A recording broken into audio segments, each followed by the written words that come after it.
മാനേജരെ മർദ്ദിച്ചുവെന്ന കേസിൽ നടൻ ഉണ്ണി മുകുന്ദൻ വധഭീഷണി മുഴക്കിയെന്ന് എഫ്ഐആർ. കരണത്തടിക്കുകയും തടഞ്ഞുവെക്കുകയും അസഭ്യം പറയുകയും ചെയ്തു.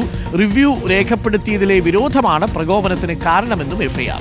ഉണ്ണി മുകുന്ദന്റെ മാനേജരായി പ്രവർത്തിച്ചിരുന്നയാളാണ് പരാതിക്കാരനായ വിപിൻ കുമാർ. സജോ ദേവസ്യയുണ്ട് കൂടുതൽ വിവരങ്ങളുമായി. Sajo, very good morning. Sajo, Unni മുകുന്ദന് ഇതൊരു കഷ്ടകാലമാണോ? എന്താ സംഭവിച്ചത്? മാർക്കോയ്ക്ക് ശേഷം എന്തോ ചില ബുദ്ധിമുട്ടുകളൊക്കെ ഉണ്ടെന്നാണ് നമ്മൾ മനസ്സിലാക്കുന്നത്. ഇതിൽ എന്താ സംഭവിച്ചിരിക്കുന്നത്? വിപിൻ കുമാറിന്റെ വേർഷൻ എന്താണ്? നമുക്ക് ഉണ്ണി മുകുന്ദന്റെ വേർഷൻ കിട്ടിയോ?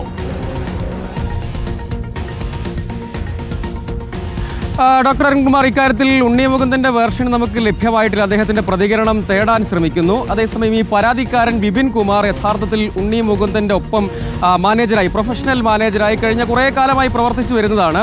ഇതിനിടെ ഈ വിപിൻ കുമാറിന്റെ ഒരു വെർഷൻ എന്ന് പറയുന്നത് പരാതിയിലടക്കം അദ്ദേഹം ചൂണ്ടിക്കാണിച്ചിരിക്കുന്നത് ടൊവിനോ ചിത്രമായ നരിവേട്ടയെ പ്രശംസിച്ച് പോസ്റ്റ് ഇട്ടു, അങ്ങനെ റിവ്യൂ പങ്കുവച്ചു. അത് ആണ് ഈ പ്രകോപനം, അതായത് തനിക്കെതിരെ വിരോധമുണ്ടാകാൻ പ്രകോപനം ടൊവിനോ ചിത്രമായ നരിവേട്ടയെ പ്രശംസിച്ച് പോസ്റ്റ് ഇടുകയും അത്തരം പ്രചരണം നടത്തുകയും ചെയ്തതാണ് എന്നതാണ് പരാതിക്കാരൻ പറയുന്നത്. കഴിഞ്ഞ കുറച്ച് കാലമായി ഉണ്ണി മുകുന്ദന് ചില പ്രൊഫഷണൽ ബുദ്ധിമുട്ടുകൾ നേരിടുന്നുണ്ട്. അതിന്റെ ഫ്രസ്ട്രേഷനാണ് തനിക്ക് നേരെ തീർത്തത് എന്ന് പരാതിക്കാരൻ പറയുന്നു. പരാതിക്കാരൻ്റെ, അതായത് വിപിൻ കുമാറിന്റെ കാക്കനാട്ടെ ഫ്ളാറ്റിൽ എത്തുകയും അതിന്റെ പാർക്കിംഗ് ഏരിയയിലേക്ക് വിളിച്ചു വരുത്തുകയും അതിനുശേഷം അസഭ്യം പറയുകയും കരണത്തടിക്കുകയും ഗ്ലാസ് ചവിട്ടി പൊട്ടിക്കുകയും പിടിച്ചു വെക്കുകയും ഒക്കെ ചെയ്തു എന്നാണ് ഈ പരാതിയിൽ പറയുന്നത്. ഈ പരാതിയുടെ അടിസ്ഥാനത്തിൽ മൊഴി രേഖപ്പെടുത്തിയതിന് പിന്നാലെ ഇൻഫോ പാർക്ക് പോലീസ് ഉണ്ണി മുകുന്ദനെതിരെ 6 വകുപ്പുകൾ ചുമത്തി എഫ്ഐആർ രജിസ്റ്റർ ചെയ്തു. ആ എഫ്ഐആറിലും സമാനമായ കാര്യങ്ങൾ, അതായത് പരാതിയിലെ കാര്യങ്ങൾ പ്രാഥമികമായി എഫ്ഐആറിൽ രേഖപ്പെടുത്തുകയാണ് ചെയ്യുക. അതിൽ കൊന്നുകളയും എന്ന പരാതിക്കാരനെ, ആവലാതിക്കാരനെ ഭീഷണിപ്പെടുത്തി കരണത്തടിച്ചു, അതായത് മർദ്ദിച്ചു, അതായത് മർദ്ദനം, തടഞ്ഞുവെക്കൽ തുടങ്ങിയ വകുപ്പുകൾ, ഭീഷണിപ്പെടുത്തൽ, അസഭ്യം പറയൽ തുടങ്ങിയ വകുപ്പുകൾ ചുമത്തിയാണ്, ഭാരതീയ ന്യായ സംഹിതയിലെ 6ഓളം വകുപ്പുകൾ ചുമത്തിയാണ് എഫ്ഐആർ രജിസ്റ്റർ ചെയ്തിരിക്കുന്നത്.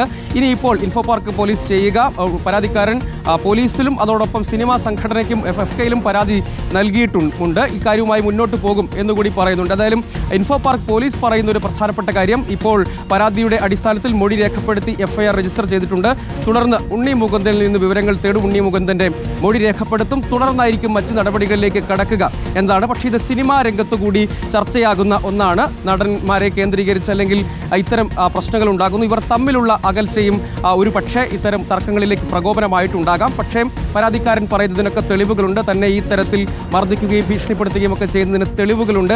അതിൻ്റെ കൂടി അടിസ്ഥാനത്തിലാണ് പരാതി നൽകിയത്. സാധാരണ ഇങ്ങനെ ഭീഷണിപ്പെടുത്തുകയും ആക്രമിക്കുകയും ചെയ്യേണ്ട കാര്യം എന്താണ് എന്നതാണ് അതിനൊരു കാരണമായി ഈ സിനിമയെ, അതായത് മറ്റൊരു അഭിനേതാവിന്റെ ചിത്രമാണല്ലോ, ആ സിനിമയെ പ്രശംസിച്ച് പറഞ്ഞത് നടൻ ഇഷ്ടപ്പെട്ടില്ല എന്നൊക്കെയാണ് പരാതിക്കാരൻ പറയുന്നതിന്റെ വസ്തുതകൾ വെളിവാകട്ടെ.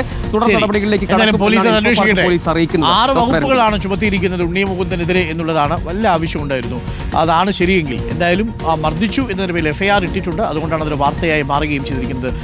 എന്തായാലും ഉണ്ണി മുകുന്ദൻ, ഇങ്ങനെയൊക്കെയുള്ള ആളുകൾ പ്രത്യേകം ശ്രദ്ധിക്കേണ്ടത്. ഇതൊക്കെ വലിയ വാർത്തയായി തീരുന്നു എന്ന് മാത്രവുമല്ല, അതുണ്ടാക്കുന്നൊരു മാനസികമായിട്ടുള്ള ബുദ്ധിമുട്ടുണ്ടാവുമല്ലോ. ഇപ്പോൾ ഇന്നലെ വരെ സമാധാനത്തോടുകൂടി ഇരുന്ന് ഉണ്ണി മുകുന്ദന് ഇതും കൂടി ഒരു ഭാരമായി തീർന്നു എന്നല്ലേ ഉള്ളൂ.